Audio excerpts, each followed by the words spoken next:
There comes a time in most woodworkers' journeys where they end up getting a table saw. And one of the first things you realize with a table saw is that you need a way to push the wood past the blade that keeps your hands away from the blade. Now the way we do that is generally with a push stick or a push block of some type. As you can see, I'm quite the collector of push sticks, and I thought I'd lend a little bit of what I've learned over the years using all these various types, more so in the way of how the physics of each of them is different to help you decide which one you'd like to try or try next. Now the most common type of push stick you'll see come with your table saw will be something that looks like this. It's relatively long, probably about a foot, and it's got an L here that allows you to put the stick on top of the wood and push it through with your hand safely away from the blade. Now it's a very pragmatic solution.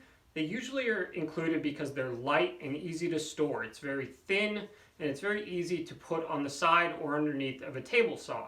However, in my opinion, this is one of the worst push stick designs I've ever tried. Now there are plenty of people who use them and swear by them, and if you use it and swear by it, that's fine. Keep doing it.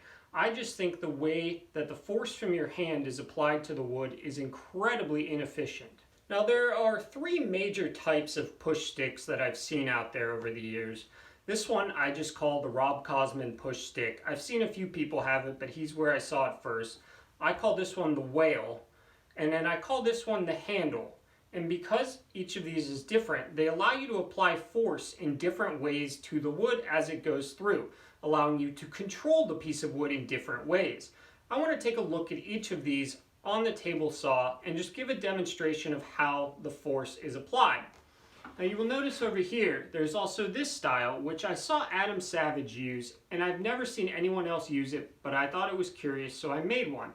We also have the ever popular micro jig, and then a homemade push block, as well as some homemade push sticks that I use in conjunction with other push sticks. So we'll head to the table saw and we'll look at how the force of your hand is applied through each of them. When we are woodworking, we use a very large variety of thicknesses, widths, and lengths of board. And I believe that each of these has a different challenge presented with it as towards what you need from your push stick. So we're going to look at the main types with each of these types of cuts. I'm not going to include plywood for now. We can just assume that this large piece of walnut is similar to plywood in size. The first style we are going to go over is what I call the handle. These may have a different name, some kind of official name, but I call them the handle because they have a very distinct handle on them. Now as you can see, there's a variety of ways to angle and shape that handle, and a lot of that is down to personal preference, but it impacts how our force is applied. This style is arguably one of the most popular styles out there. The handle cants forward over the rest of the push stick, allowing you to move your force into a more forward area. Now with every push stick and every rip cut, we have a few places we need to apply force. We need to apply against the fence, against the back of the piece of wood to drive it through, and then down onto the piece of wood. Now, one of the things that comes into play with a lot of push sticks is how you can apply force to the front to control a longer piece of wood going through. With this push stick style, you get a pretty good even distribution. You have an extended area out here and your hand moved over the middle, so you can control this front area relatively well and pushing down as you go through. Your hand is positioned well in the back too for the heel here, and you get plenty of force going down in the middle as well. Now you don't get as much force going this way, and in many cases this is where you use either your hand or an auxiliary push stick as you go through. This is one of my favorite types of push stick, and I really have only started using it recently, but I think it has a great distribution of force to it, which is what I find to be most important when using a push stick, is where it applies the force. Now a place where I find this push stick style to be lacking is when you make very thin rip cuts, especially the wider you go. And the width of a push stick is very important because it's going to determine how much surface area you are pushing down. However, if we're cutting something very small, I make a lot of my own dowels, this push stick is really not optimal for that. We have way too much room on the side here. Now this is just made from a 3/4 inch piece of Home Depot pine, so it's very generic size. In the case of cutting something very thin, I actually like to use a thinner handle style with a more upright position. Now I often let these get chewed through until they are about the size of the dowel I like to cut. I often cut 1/8 and 3/16 inch dowels, and that allows me to push this right up against the fence and get really good pressure straight down.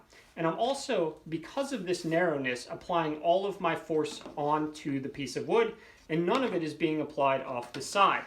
So this is one of those areas where you've almost got a specialized push stick to push through very narrow pieces of wood. This is not something many people will need, but it's something that if you do find yourself doing a ton of small rip cuts for something like dowels, I suggest a handle that's slightly more up and something that has been chewed through enough to apply all the pressure straight to this. The second type of push stick that I'm going to go over is what I call the Cosman push stick. It has this very noticeable, not quite circular, but more direct hump in the middle of it. It also has a relatively longer front relative to where your hand is in the back. Now this push stick is interesting as a general purpose push stick for somewhat larger, thicker pieces. One place I think this really lacks is the control of the front here.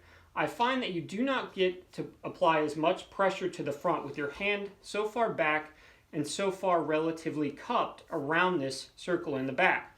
Now Rob puts a circle in the middle of his. I did that as well. This is essentially a copy of one of his videos because I was very intrigued to try it out.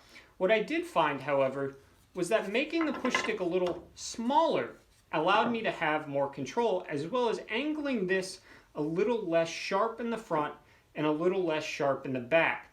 I didn't find a need for the hole, so I took that out. But this allows me to essentially get a mix of the whale and the handle, in that my hand is up slightly further, but I have, like I do with the whale, which I will show in a minute, the ability to put my finger further forward to add pressure down.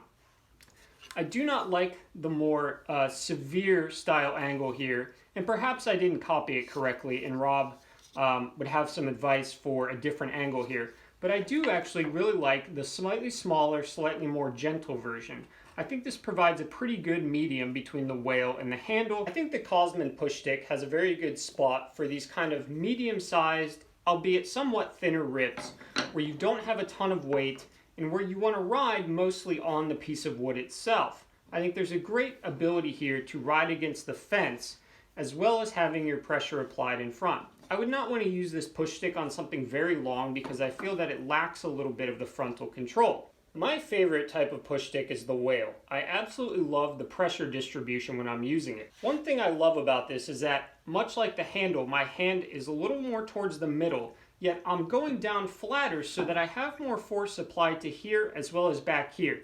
I'm not up like this, and I'm not like this. I have all of the force able to be driven through my fingers, my heel, and the middle of my palm straight down.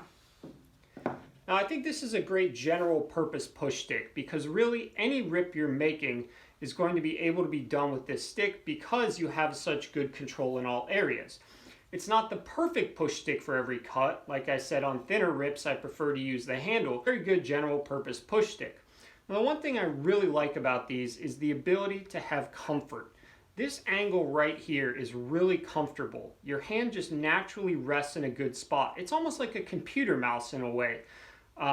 Which some people may not find comfortable, but I think is actually a very comfortable hand position.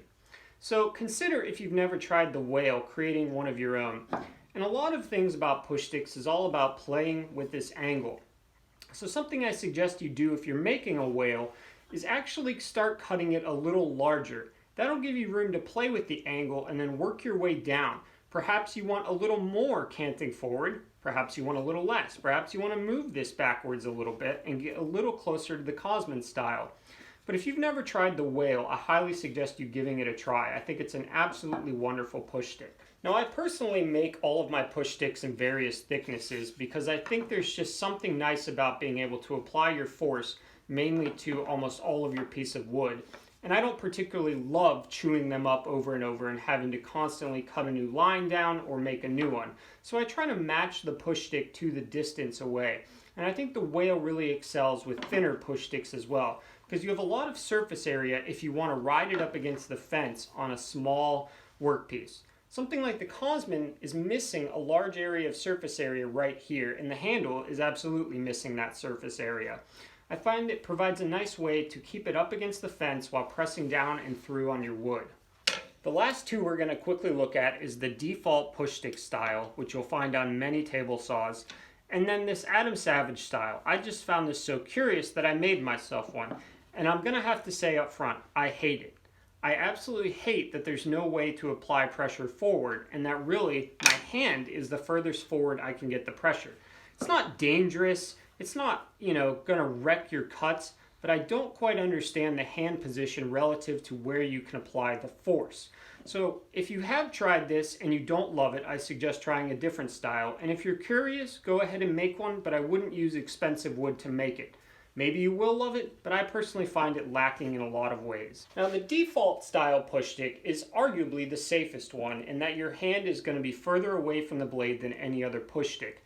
However, it has such little surface area and stops so short here that you essentially need to keep your piece up against the fence without any type of other pressure once you get into the blade area.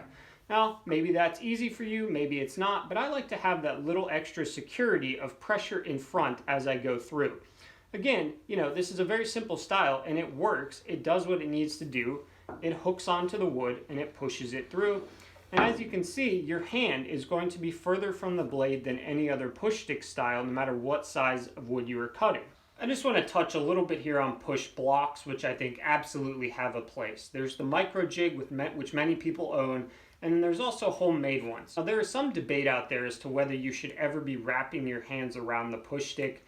That's going to be a personal preference. I understand the concept of the safety problem, but I've never found myself when I'm using this to be particularly close to the blade. I use it because I want a large amount of surface area to apply a lot of pressure on a wider board. Imagine you're cutting a large piece of plywood, your hand's going to be over here. This is not a great angle for applying force, but you can translate that force through this entire area. I always coat my homemade ones with 150 grit on the bottom. Now the micro jig is one of the more interesting inventions in woodworking. Now it's not cheap, I'll just say that right up front. This is an expensive purchase and it's absolutely not necessary, but it's something that if you are looking for a new way to push wood through your table saw, this thing really does most of it really well. Now it's not ideal for long thin rips at all. However, for thin rips of modest length, it's great because it will put that pressure right on this edge here, and then this slides down to allow you to balance out. No matter how thin your piece of wood is, you will always have pressure here so that you cannot tip into it. It's an amazing invention. Obviously an adjustable middle there allows you to change this to avoid the blade, which you'll probably forget at some time and run right through the blade. Does not ruin your blade, which is very nice. None of the screws come down far enough to really hit into your blade, though I wouldn't try it if you can avoid doing it. And overall, I'm very happy I bought this. I wasn't convinced when I first saw it that this was something I would use all the time, but I use it a lot. The one caveat to the micro jig is that you do have to remember what is where. You will have to remember to move this middle section to avoid the blade if you're ripping something relatively narrow that's going to put this over the blade. And you'll have to remember to pull this up and down between your cuts if your wood is at a different height. So there's a little bit of adjustment that has to be done with it that you have to remember to do. It doesn't take long, it just takes a few seconds. But it's one of those things where if you're going through a bunch of stuff fast, maybe you don't like the idea of having to adjust this to avoid the blade. I just want to point out how this works on thinner pieces of wood. So you'll have this area resting up against here, or this can be flipped around if you have an even thinner piece of wood. And you just drop this down, put it up against your fence so that this is at 90 degrees, lock it in, and there is no way to pull this over. So you get a great way to control, because whatever this rubber is, it's probably the best grip I've ever felt, even better than sandpaper in my opinion. You can just manhandle this thing all day, no problem. It's not tipping. It's a great device. It's absolutely not necessary, but I think it's something that every woodworker, if you get a chance to try it, you'll enjoy having it in your shop for the times when you need it. One last thing I want to touch on here is what you should make your push stick out of and how thick it is. Now, I think a general medium ground is 3/4 inch pine. I think it makes a great cheap way to have a push stick. With the price of plywood these days, I actually don't think it makes that much sense to make things out of plywood. 1/2 inch plywood is nicely pre-sized for a thinner push stick, so if you have scraps left over, keep some of them around in case you want to test. This is made out of the front of somebody's old dresser drawer, and it's about 1 inch wide, and it's a little hefty. It's not my favorite thickness, it's not my favorite weight. The 3/4 inch pine, I think, provides a really good balance between weight, surface area, and the amount of different shapes you can contour out of a 6 inch wide piece. It's relatively cheap. You could make a lot of push sticks out of a single 8-foot long, 6 inch wide piece of wood. I figured I'd just give you guys a peek at just how many push sticks and push blocks I have. You can tell I have an entire shelf devoted to holding all of them, and that is the life of a collector of push sticks and push blocks.